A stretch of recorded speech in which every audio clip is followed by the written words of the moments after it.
Bienvenidos mga bata. Ahora aprende y discutir kita cosa la expresión idiomático na palabra de Chabacano.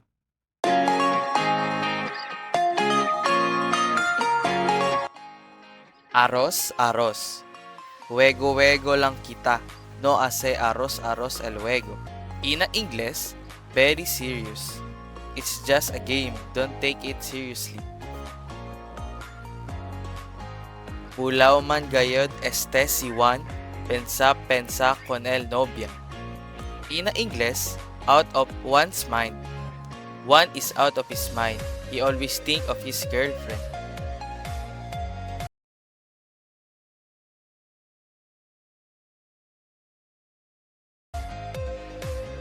Kutsara malabaw. Mionana kutsara malabaw. In English, gossiper. My mother is a gossiper.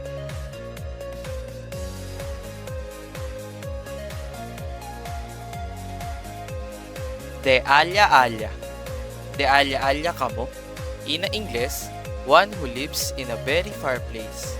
Do you guys live in a very far place?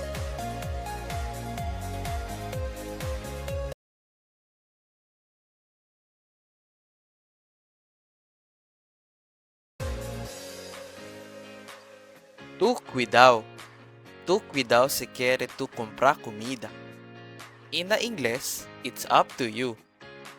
It's up to you if you want to buy food.